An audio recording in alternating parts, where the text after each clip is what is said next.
Friends, उम्मीद है आप सब लोग खैरियत से होंगे और ठीक ठाक होंगे। लास्ट वीडियो में मैंने आपको हाउस की इंटरप्रिटेशन एक्सप्लेन की थी।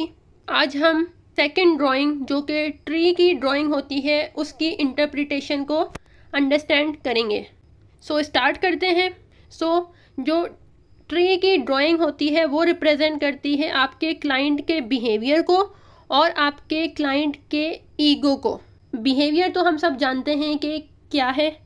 ईगो हम कहते हैं कि आपका क्लाइंट एक्सटर्नल वर्ल्ड को किस तरह डील करता है या अपने प्रैक्टिकल डिमांड्स के साथ किस तरह डील करता है। एक्सटर्नल वर्ल्ड से मुराद ये है कि जो इंडिविजुअल है, जो क्लाइंट है, वो वर्ल्ड को कैसे परसीव करता है, लोगों के बारे में कैसा सोचता है, या जो स्ट्रेसफुल और फ्रस्ट्रेटेड सिचुएशंस होती हैं उसको कैसे कोप करता है, उसको कैसे हैंडल करता है, उसको किस तरह डील करता है। और जो प्रैक्टिकल लाइफ होती है उसकी, जो उसके प्रैक्टिकल वर्क होते हैं, जो उसकी वर्क लाइफ है, एकेडमिक लाइफ है, पर्सनल लाइफ है, ऑक्यूपेशनल लाइफ है, उसको किस तरह डील करता है। तो ये हम कहते हैं उसकी ईगो।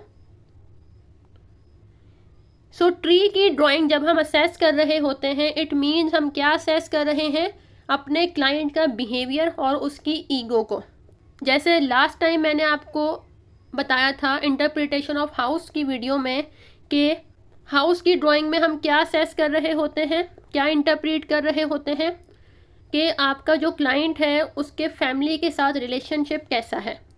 तो ट्री की ड्राइंग हमें ये बताती है कि आपके क्लाइंट का बिहेवियर और उसकी ईगो कैसी है, उसकी ईगो को और उसके बिहेवियर को रिप्रेजेंट करता है।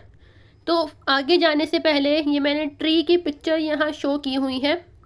तो पहले आपको ट्री की जो टर्म्स हैं जो आगे यूज़ होंगी इंटरप्रिटेशन में, जो मैं आपको बताऊंगी, तो आपको पहले ट्री के तमाम स्ट्रक्चर के बारे में पता हो कि कौन से पार्ट को क्या कहा जाता है, ताकि जब मैं आपको एक्सप्लेन करूँ आगे तो आपको समझने में ज़्यादा मुश्किल ना हो।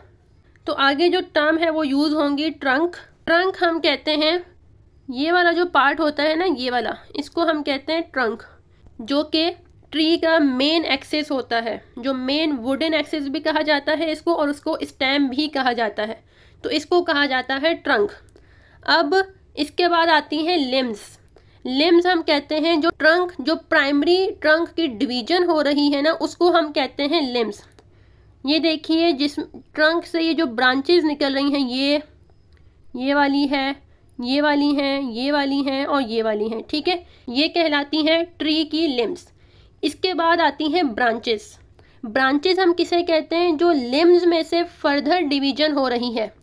ट्री में जो लिम्स हैं उसमें फिर आप देखो फर्दर और डिवीजन हो रही है, ठीक है। ये लिम अगर हम ये वाली बड़ी वाली अगर हम लिम देखते हैं, ये वाली, तो इसमें से देखें फर्दर इसमें से ब्रांचेस निकल रही हैं, इस तरफ, ये उस तरफ, और ये आगे की तरफ, और ये पीछे से भी निकल रही हैं।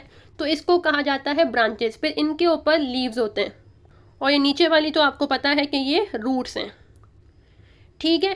तो ये ट्री की स्ट्रक्चर है। अब आगे जाके आपको इसको अंडरस्टैंड करने में ज़्यादा मुश्किल नहीं होगी, आई होप सो। इसके बाद अब हम स्टार्ट करते हैं इसकी इंटरप्रिटेशन को। तो सबसे पहले हम ट्री का साइज़ देखते हैं कि जो क्लाइंट ने ट्री ड्रॉ किया है उसका साइज़ क्या है। अगर आपके क्लाइंट ने ट्री का साइज़ बड़ा ड्रॉ किया है, यानी कि बड़ा दरख्त बनाया है, तो इसका मतलब है कि आपके क्लाइंट की एग्रेसिव पर्सनैलिटी है या फिर वो एग्रेसिव नेचर का मालिक है, उसको गुस्सा बहुत आता है। सेकेंडली, अगर आपके क्लाइंट ने स्मॉल ट्री ड्रॉ किया है तो इसका मतलब क्या है कि आपके क्लाइंट की लाइफ में कुछ ऐसा था या कोई ऐसी चीज़ है जो कि सेटिस्फाई जिससे वो नहीं है, या वो चीज़ उसकी फुलफ़िल नहीं हुई, या किसी चीज़ की कमी है। आपका क्लाइंट फील करता है कि शायद उसकी लाइफ में इन चीज़ों की कमी है। तो मोस्टली इसमें हम ये सुनने को मिलता है कि उनको ये लग रहा होता है कि जो मेरी स्किल्स हैं वो इतनी अच्छी नहीं है, मेरी मेमोरी अच्छी नहीं है, मेरी जो इंटेलिजेंस है, मैं इतना ब्रेव नहीं हूँ, मैं इतना स्ट्रॉन्ग नहीं हूँ, या फिर मुझे जो है वो बोलना नहीं आता लोगों के सामने। तो इस तरह से। इसके बाद आता है ट्रंक। ट्रंक मैंने आपको बताया था। तो अगर आपके क्लाइंट ने ड्राइंग में ट्रंक शो किया है तो वो उसकी ईगो को सेंस ऑफ सेल्फ को और इनर स्ट्रेंथ को शो करता है। ईगो मैंने आपको बताया कि पर्सनैलिटी का एक एलिमेंट है, पर्सनैलिटी के स्ट्रक्चर में होता है इड ईगो और सुपर ईगो, तो वो वाला ईगो है ये। इसके बाद सेंस ऑफ सेल्फ और इनर स्ट्रेंथ, यानी कि वो अपने आप को मेंटली कितना स्ट्रेंथफुल फील करता है। तो ये कब पता चलता है? अगर आपके क्लाइंट ने उस ड्राइंग में ट्रंक बनाया होगा तो।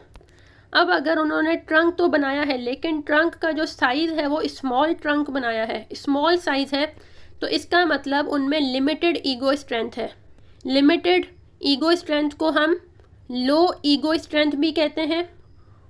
और इसका मतलब क्या होता है? लो ईगो स्ट्रेंथ या फिर लिमिटेड ईगो स्ट्रेंथ हम कहते हैं कि आपका जो क्लाइंट है, अगर कोई फ्रस्ट्रेटेड या स्ट्रेसफुल सिचुएशन उनके सामने आ जाती है, या जैसे कि एक्सटर्नल वर्ल्ड में कोई प्रॉब्लम हो जाए या फिर कोई प्रैक्टिकल लाइफ में कोई इश्यू आ जाए, तो उसको फेस करने में उनको मुश्किल पेश होती है। इसको कहा जाता है लिमिटेड ईगो स्ट्रेंथ। वो उनको फेस नहीं कर पाते उस सिचुएशन को, उनको समझ नहीं आ रहा होता कि मुझे क्या करना है। तो वो मोस्टली इस सिचुएशन को फेस करने के लिए वो क्या करते हैं, या तो कोई सब्सटेंस यूज़ कर रहे होते हैं, या फिर जो है वो कोई फैंटेसी में चले जाते हैं, यानी कि कोई इररेलेवेंट थॉट्स के थ्रू जो है उस सिचुएशन को अवॉइड करने की, उससे बचने की कोशिश करते हैं। इसके बाद आता है लार्ज ट्रंक। अगर आपके क्लाइंट ने लार्ज ट्रंक बनाया है तो इसका मतलब क्या है कि आपके जो क्लाइंट की ईगो स्ट्रेंथ है वो ज़्यादा है। मीन्स किसी भी टाइप की सिचुएशन को वो फेस कर लेते हैं। इसके बाद अगर आपके क्लाइंट ने थिन ट्रंक बनाया है, यानी कि बारीक ट्रंक बनाया है, तो वो सजेस्ट करता है मेल एडजस्टमेंट को। मेल एडजस्टमेंट हम कहते हैं कि आपका जो क्लाइंट है वो इन्वायरमेंटल फैक्टर्स को किस तरह रिएक्ट करता है। उसके अंदर इन्वायरमेंटल फैक्टर्स को सक्सेसफुली रिएक्ट करने की जो एबिलिटी है वो नहीं होती है या फिर कम होती है। मीन्स अगर हम एक इन्वायरमेंट ले लें, क्लास का इन्वायरमेंट, या कोई यूनिवर्सिटी स्टूडेंट आपके पास आता है, तो अगर उन्होंने थिन ट्रंक बनाया है तो इट मीन्स कि उनके अंदर मेल एडजस्टमेंट मौजूद है। वो ये कह सकते हैं आपको कि मेरे पेरेंट्स जो हैं मुझसे जो है मेरी ये पोजीशन एक्सपेक्ट करते हैं, वो चाहते हैं कि मैं अच्छा इंसान बनूं या इतना बड़ा इंसान बन जाऊं पढ़ लिख के, लेकिन मैं जो है वो ये नहीं कर पाता हूं। यानी कि उनके अंदर इन्वायरमेंटल डिमांड्स को, या इन्वायरमेंटल फैक्टर्स की जो डिमांड है, या इन्वायरमेंट जो उनसे डिमांड कर रहा है, उसको रिएक्ट करने की एबिलिटी उनमें मौजूद नहीं होती। तो इसको कहा जाता है मेल एडजस्टमेंट। इसके बाद आती हैं ब्रांचेस। ब्रांचेस में सबसे पहले हम लिम्स को डिस्कस करेंगे। अगर क्लाइंट ने ट्री में लिम्स ड्रॉ की हैं तो लिम्स हमें बताती हैं कि आपके क्लाइंट का इन्वायरमेंट के साथ रिलेशनशिप कैसा है, या उनकी पर्सनल ग्रोथ के बारे में बताती हैं हमें लिम्स। पर्सनल ग्रोथ हम कहते हैं कि आपका जो क्लाइंट है वो अपने बिहेवियर को या अपनी हैबिट्स को किस तरह इम्प्रूव करता है, या सिचुएशन के हिसाब से वो किस तरह परफॉर्म करते हैं या रिएक्ट करते हैं। मीन्स पर्सनल ग्रोथ हम ये कहते हैं कि एक पर्टिकुलर एज में आपके जिन जिन फैक्टर्स का डेवलप होना ज़रूरी होता है, जिन जिन फैक्टर्स की ग्रोथ होना ज़रूरी होती है, तो वो उस एज में हो जानी चाहिए। इसके बाद आता है कि अगर आपके क्लाइंट ने लिम्स बनाए हैं और उसकी डायरेक्शन जो है वो अपवर्ड की तरफ है, यानी कि लिम्स जो है वो ऊपर की तरफ मूव कर रहे हैं, तो वो शो करता है क्लाइंट की एम्बिगुअसनेस को। एम्बिगुअसनेस कहते हैं हम मुख्तलिफ होना, यानी कि वो जो क्लाइंट है या जो वो पर्सन है वो एक सिमिलर सिचुएशन में हमेशा सेम रिएक्ट नहीं करेगा। मीन्स हम ये नहीं कह सकते कि ये जो बंदा है ये एग्ज़ाम के टाइम पे हमेशा जो है वो एक रात पहले ही पढ़ता है। कभी होता है कि ये जो है वो एक रात पहले पढ़ रहा होता है, कभी जो है ये एक महीने पहले भी जो है वो तैयारी स्टार्ट कर देता है। मतलब इस बंदे का पता ही नहीं है, कभी कुछ होता है कभी कुछ। तो इसको हम कहते हैं एम्बिगुअसनेस। एक्वायरिंग और कैप्चरिंग द अपॉर्चुनिटीज़ मीन्स अगर कोई अपॉर्चुनिटी मिलती है इनको जल्दी से उसको जो है वो अप्लाई करते हैं। ये कब हम इंटरप्रेट करेंगे? जब आपके क्लाइंट ने लिम्स बनाए हुए होंगे और वो अपवर्ड मूव कर रहे होंगे तब। इसके बाद अगर आपके क्लाइंट ने लिम्स ड्रॉ किए हैं लेकिन उसकी डायरेक्शन जो है वो डाउनवर्ड है, यानी कि वो नीचे की तरफ मूव कर रहे हैं, तो वो शो करते हैं लो लेवल ऑफ एनर्जी को। यानी कि आपका जो क्लाइंट है वो अगर कोई काम करेगा तो उसको बहुत देर लगती है या काम करने का दिल नहीं करता, वो लो एनर्जेटिक फील कर रहे होते हैं, पैसिव फील कर रहे होते हैं वो। उनका दिल नहीं करता कुछ काम करने को। तो ये हम सिर्फ और सिर्फ पहले क्या है ड्राइंग के थ्रू इंटरप्रेट करते हैं। इसके बाद इसको कंफर्म करना ये हम बाद में क्लाइंट से पोस्ट क्वेश्चनिंग करते हैं, फिर जो है ये कंफर्म होता है कि हाँ ये चीज़ें हैं। वो बताते हैं हमें कि एनर्जी लो कहाँ मैं फ़ील करता हूँ, या किन किन सिचुएशंस में एम्बिगुअस होता हूँ, या मेरी पर्सनल ग्रोथ कैसी है। इसके बाद अगर आपके क्लाइंट ने कट ब्रांचेस बनाई हुई हैं, यानी कि ब्रांचेस तो बनाई हैं लेकिन वो कट हुई हुई हैं, तो वो शो करता है सेंस ऑफ ट्रॉमाटाइज्ड को, यानी कि आपके क्लाइंट ने कोई ट्रॉमा एक्सपीरियंस किया है। तो ये भी आप पोस्ट क्वेश्चनिंग में पूछोगे उनसे कि क्या आपने कोई ट्रॉमा एक्सपीरियंस किया है अपनी लाइफ में, कोई भी छोटा मोटा ट्रॉमा हो, इस तरह का कुछ चीज़ है तो बताइए मुझे।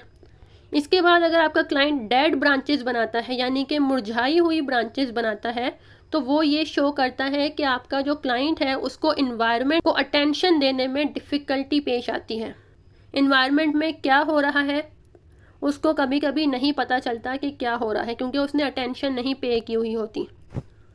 जैसे समटाइम्स कुछ लोग ऐसे होता है कि आप उनके साथ जा रहे होते हो कार में, और आप जो है वो कोई चीज़ देख लेते हो, लेकिन वो जो बंदा है वो कहता है कि यार मैंने तो नहीं देखा, तुमने कहाँ देखा, मुझे तो नहीं दिखा वो। तो इस तरह से जो है वो बातें कर रहे होते हैं। इट मीन्स कि वो जो है वो इन्वायरमेंट को अटेंशन नहीं दे पाए थे। और इसके अलावा अगर वो डेड ब्रांचेस ड्रॉ करते हैं तो वो उनकी होपलेसनेस को भी शो करता है। इसके बाद अगर उन्होंने स्मॉल न्यू ब्रांचेस बनाई हुई हैं, स्मॉल न्यू ब्रांचेस का मतलब क्या है कि बिल्कुल लिम्स में से जो है वो छोटी छोटी ब्रांचेस निकल रही होंगी, तो आपको पता चल जाएगा कि हाँ ये अभी ग्रोइंग फेज़ में है। तो अगर न्यू ब्रांचेस ड्रॉ की हुई हैं तो इसका मतलब वो उसकी पर्सनल ग्रोथ को और साइकोलॉजिकल इमेच्योरिटी को शो करता है।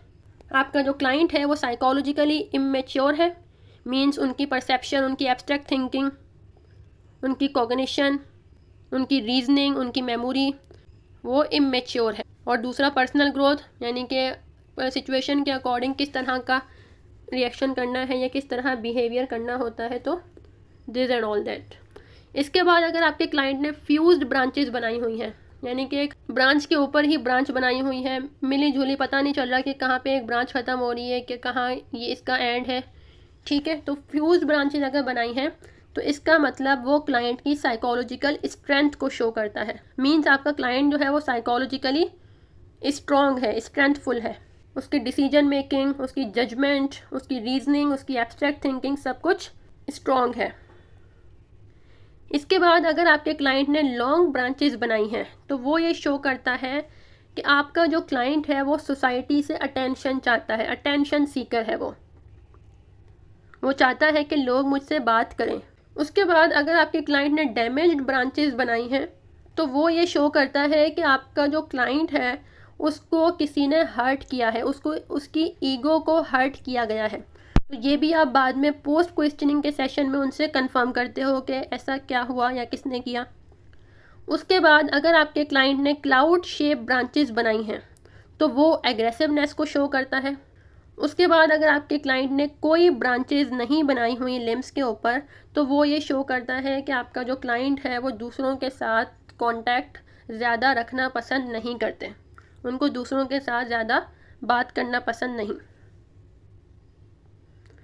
इसके बाद आती है ब्रांचेस के बाद आता है लीव्स। अगर आपके क्लाइंट ने लीव्स शो किए हैं ड्राइंग में या लीव्स बनाए हैं तो वो ये शो करता है कि आपका जो क्लाइंट है वो सक्सेसफुल होना चाहता है, वो कामयाब होने के लिए बहुत ज़्यादा एफर्ट्स करता है। अगर आपके क्लाइंट ने ग्रोइंग लीव्स बनाए हुए हैं, मीन्स लीव्स तो बनाए हैं लेकिन वो ग्रोइंग फेज़ में है, वो ग्रो कर रहे हैं, तो वो ये शो करता है कि आपका जो क्लाइंट है वो चाहता है कि मैं सूरज तक पहुंचूं, मीन्स बहुत ज़्यादा कामयाबी जो है वो हासिल करना चाहता है।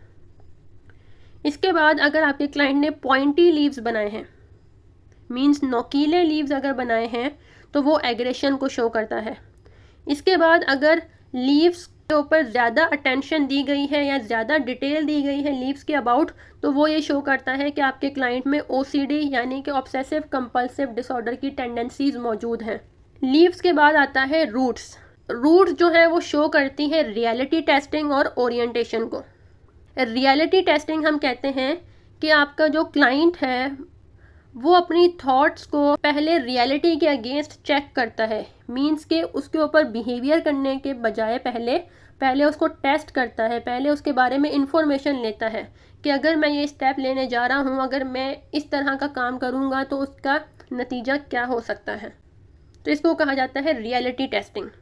ये जो टर्म है ये सिगमंड फ्राइड ने यूज़ की थी अपनी साइको एनालिटिक थ्योरी में, कि हम अपने आप को कुछ भी काम करने से पहले अपनी थॉट्स को, अपने इमोशंस को रियलिटी के अगेंस्ट टेस्ट करते हैं कि क्या जिस सिचुएशन में मैं अभी हूँ उस सिचुएशन में मैं इन थॉट्स को या इमोशंस को एक्सप्रेस करना ठीक रहेगा या फिर नहीं। इसको कहा जाता है रियलिटी टेस्टिंग। और दूसरा है ओरिएंटेशन। ओरिएंटेशन हम कहते हैं कि आपके क्लाइंट का किसी भी इशू के अबाउट या किसी सब्जेक्ट के अबाउट, मींस इन्वायरमेंट का कोई भी इशू हो सकता है, कोई भी सब्जेक्ट हो सकता है, कोई ऑब्जेक्ट हो सकता है, उसके अबाउट आपके क्लाइंट का क्या बिलीफ, क्या आइडिया, क्या एटीट्यूड है। तो रूट्स जो हैं वो इस चीज़ को शो करती हैं, ओरिएंटेशन को और रियलिटी टेस्टिंग को। इसके बाद अगर आपका क्लाइंट रूट्स नहीं बनाता तो इसका मतलब क्या है कि आपके क्लाइंट में इनसिक्योरिटीज़ मौजूद हैं, मींस वो इनसिक्योर फील करता है, उसको ये डर लगा रहता है कि किसी भी टाइम मुझे जो है वो तमाम लोग छोड़ के जा सकते हैं, मुझे नौकरी से निकाला जा सकता है, अगर मैं आज कॉलेज नहीं गई या यूनिवर्सिटी नहीं गई तो मेरे बारे में बातें हो सकती हैं या मेरे मार्क्स कट हो सकते हैं। तो इस तरह से need of love, need of acceptance और no feeling of being grounded. तो अगर आपका क्लाइंट रूट्स ड्रॉ नहीं करता तो इट मीन्स कि इनसिक्योरिटी शो कर रहा है, उसको नीड ऑफ लव की ज़रूरत है, एक्सेप्टेंस चाहिए उसको, मीन्स उसको ये फील होता है कि मुझे जो है वो सोसाइटी में एक्सेप्ट नहीं किया जाता, मुझे फैमिली मेम्बर्स एक्सेप्ट नहीं करते हैं, और no feeling of being grounded, और वो ये भी फील नहीं करता कि मुझे जो है वो इम्पोर्टेंस दी जाती है, ये मेरे फैसले को इम्पोर्टेंस दी जाती हो, मुझे सुपीरियर कंसीडर किया जाता हो, तो उसके अंदर ये फीलिंग्स भी नहीं होती। इसके बाद अगर आपके क्लाइंट ने ओवर एम्फोसिस किया है रूट्स के ऊपर, यानी कि रूट्स तो ड्रॉ की हैं लेकिन उसको बहुत केयरफुली, बहुत आहिस्ता आहिस्ता उसको अटेंशन दे के उसको जो है वो ड्रॉ किया है, सो इट मीन्स क्या है कि आपका जो क्लाइंट है उसके अंदर feelings of disconnection from reality, emptiness, despaired and security needs मौजूद हैं। वो रियलिटी से खुद को डिसकनेक्ट फील करता है, उसको ऐसा लगता है कि मेरा रियलिटी से कोई कनेक्शन नहीं है, खुद को खाली महसूस करता है, इनसिक्योर महसूस करता है। तो यहाँ पे रूट्स ख़त्म होता है। इसके बाद अदर डिटेल्स हैं, मीन्स अगर इसके अलावा ट्रंक, लीव्स, ब्रांचेस, लिम्स और रूट्स के अलावा कोई डिटेल है अगर ट्री के अंदर, तो उसको हम कैसे इंटरप्रेट करेंगे। तो अगर आपका क्लाइंट वन डायमेंशनल ट्री बनाता है, मीन्स उसकी जो डायरेक्शन है वो एक सिम्त में जा रही है, तो इसका मतलब क्या होगा कि आपका जो क्लाइंट है उसने किसी से रिजेक्शन फेस की है, उसको रिजेक्शन का सामना हुआ है, मीन्स उसकी लाइफ में कोई ऐसा इंडिविजुअल था जिसको बहुत ज़्यादा चाहता था वो, लेकिन उसकी तरफ से इसको रिजेक्शन मिली है। वो कोई स्पाउस हो सकता है, मदर हो सकती है, सिबलिंग्स हो सकते हैं, फ्रेंड्स हो सकते हैं। इसके बाद age of tree. Age of tree हम उनसे पोस्ट क्वेश्चनिंग के सेशन में पूछते हैं कि जब वो ड्राइंग कर लेते हैं तो हम उनसे पूछते हैं कुछ सवालात, तो उसमें ही ट्री के अबाउट हम ये पूछते हैं उनसे कि इस ट्री की एज क्या है। एज क्या है से मतलब है कि ये ट्री कब से बना हुआ है, कितना बड़ा है। तो वो जो भी एज बताते हैं, कहेंगे 5 साल हो गए, 10 साल हो गए, तो इट मीन्स वो अपनी साइकोलॉजिकल एज के बारे में बता रहे हैं। वो ये फील करते हैं कि मेरी मेंटल एज या मेरी साइकोलॉजिकल एज जो है वो इतनी है। अगर वो कहते हैं कि ये दरख्त जो है वो 5 साल पुराना है, तो आप समझेंगे, आप इसको ये इंटरप्रेट करेंगे कि इनकी साइकोलॉजिकल एज या मेंटल एज 5 ईयर्स है। एक क्रोनोलॉजिकल एज होती है, क्रोनोलॉजिकल एज हमारी रियल वाली एज होती है जो हम दूसरों को बता रहे होते हैं, जो हमारी बर्थडे आती है तो वो वाली होती है क्रोनोलॉजिकल एज, और एक होती है मेंटल एज जिसको हम साइकोलॉजिकल एज भी कहते हैं। तो एज ऑफ ट्री हमें बताता है उसकी साइकोलॉजिकल एज के बारे में। जैसे फॉर सपोज आपके पास क्लाइंट आए हैं जिनकी एज है 40 ईयर्स और वो आपको ट्री की एज बताते हैं कि ये 25 ईयर्स पुराना ट्री है, तो इट मीन्स उनकी साइकोलॉजिकल एज 25 है और जबकि उनकी क्रोनोलॉजिकल एज 40 है। इसके बाद अगर वो विंटर ट्री ड्रॉ करते हैं, ये भी हम उनसे पोस्ट क्वेश्चनिंग के सेशन में पूछते हैं कि ये जो ट्री है ये कौन से सीज़न का है। तो अगर वो कहते हैं कि विंटर सीज़न का है, सो इट मीन्स कि आपका जो क्लाइंट है वो एक्सपोज्ड फील करता है और इम्प्रेस्ड बाय अदर्स, यानी कि दूसरों से बहुत जल्दी इम्प्रेस हो जाता है, दूसरों की क्वालिटीज़ देख के या दूसरों के अचीवमेंट्स को देख के जो है वो बहुत जल्दी जो है वो इम्प्रेस हो जाता है और जो है एक्सपोज फील करता है। एक्सपोज मतलब ये कि उसको ये लगता है कि मेरी कोई भी ऐसी बात नहीं है जो कि किसी को ना पता हो, मेरे बारे में सब कुछ तमाम लोगों को पता है, तो मेरे अंदर कोई छुपा हुआ कोई चीज़ नहीं है। इसके बाद अगर आपका क्लाइंट डेड ट्री ड्रॉ करता है तो वो शो करता है कि आपके क्लाइंट में PTSD यानी कि पोस्ट ट्रॉमेटिक स्ट्रेस डिसऑर्डर है, उसके सिम्टम्स मौजूद हैं, तो वो हम उनसे पोस्ट क्वेश्चनिंग में पूछ सकते हैं। पावरलेसनेस को शो करता है and other influence of environment, या हो सकता है कि आपका जो क्लाइंट है उस पर इन्वायरमेंटल दूसरे इन्फ्लुएंसेस भी हो सकते हैं। इसके बाद पाम ट्री, अगर आपका क्लाइंट खजूर का दरख्त ड्रॉ करता है तो वो एडवांटेजियस और डिफेंसिवनेस को शो करता है। एडवांटेजियस यानी कि आपका जो क्लाइंट है वो किसी के लिए नुकसानदेह नहीं है, वो किसी का नुकसान नहीं चाहता, वो हर किसी का भला ही चाहता है। जब भी अगर कोई उससे मदद मांगता है तो वो उसकी मदद कर देता है। और डिफेंसिव यानी कि वो किसी चीज़ में अपने आप के ऊपर जो है वो उंगली उठाने नहीं देता, किसी चीज़ में खुद आगे नहीं आता, वो कहता है कि मैं मतलब हर चीज़ से पीछे रहूँ, मुझ पे किसी चीज़ का ब्लेम ना आए। इसके बाद अगर आपका क्लाइंट पाइन ट्री सनोबर का दरख्त ड्रॉ करता है, सो इसका मतलब आपका जो क्लाइंट है वो गोल ओरिएंटेड है और अपनी फीलिंग्स को और अपने इमोशंस को ओपनली एक्सप्रेस नहीं करता है। इसके बाद अगर आपका क्लाइंट क्रिसमस ट्री ड्रॉ करता है तो वो उनकी रिग्रेसिव टेंडेंसीज़ को शो करता है। रिग्रेशन जैसा कि हम जानते हैं कि एक डिफेंस मैकेनिज़्म है जिसमें इंडिविजुअल जो है वो चाइल्डिश बिहेवियर्स जो है वो कर रहा होता है। जैसे यहाँ पे मेंशन किया गया है कि जो क्लाइंट है वो हॉलीडेज़ के बारे में सोचता है, वो ये सोचता है कि जब मेरी हॉलीडेज़ होंगी मैं अपनी फैमिली के साथ टाइम स्पेंड करूँगा, मैं अच्छा फील करूँगा, मैं बाहर चले जाऊँगा, अल्लाह करे मुझे छुट्टियाँ मिल जाएँ। इसके बाद बार्क हम कहते हैं ट्रंक के ऊपर जो ब्राउन सा छिलका टाइप नहीं होता, मतलब मोटा सा जो होता है, उसको कहा जाता है बार्क। तो अगर आपका क्लाइंट बार्क ड्रॉ करता है और वो बार्क बहुत ज़्यादा हैवी है, बहुत मोटा बनाया हुआ है ट्रंक के ऊपर, तो इट मीन्स आपके क्लाइंट के अंदर एंजाइटी मौजूद है, वो छोटी छोटी बातों को लेके एंशियस हो जाते हैं। इसके बाद अगर उन्होंने बार्क केयरफुली ड्रॉ किया हुआ है, मीन्स बहुत ज़्यादा अटेंशन दी हुई है बार्क को ड्रॉ करते हुए, सो इट मीन्स वो उसकी रिजिडिटी और कंपल्सिव पर्सनैलिटी को शो करता है। रिजिड और कंपल्सिव पर्सनैलिटी हम कहते हैं कि जो क्लाइंट है वो नैरो माइंडेड है, क्लोज माइंडेड है, मीन्स अगर वो कोई बात सोचता है तो उसके ऊपर डट जाता है, इसके अलावा वो कुछ नहीं करेगा। अगर उसने कहा है कि जैसे कुछ लोग ऐसे होते हैं कि जिन्होंने अगर कोई बात कह दी तो बस वही कह दी, उन्होंने वही करना है, उसके अलावा कुछ नहीं करना।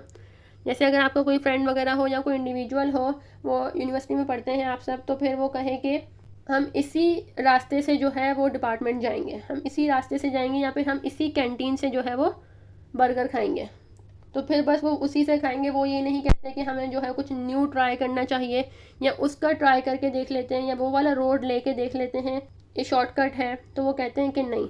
तो इसको कहा जाता है रिजिड पर्सनैलिटी, कि वो जो बात कह देते हैं बस उन्होंने वही करनी होती है, उसके अलावा वो कोई नई चीज़ ट्राई करने के लिए तैयार नहीं होते।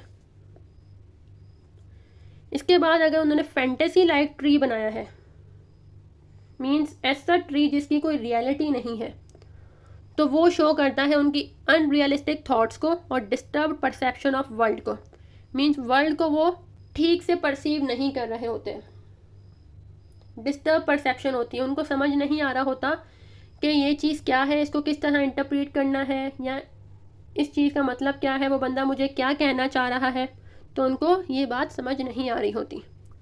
इसके बाद tree split down into the middle, अगर आपके क्लाइंट ने ट्री ड्रॉ किया है और उस ट्री को जो है वो मिड में से स्प्लिट किया हुआ है, यानी कि वो दरख्त जो है वो बीच से टूटा हुआ बनाया है तो वो सीरियस मेंटल इलनेस को शो करता है और साइंस ऑफ ऑर्गेनिसिस्ट को शो करता है या ऑर्गेनिसिटी को शो करता है।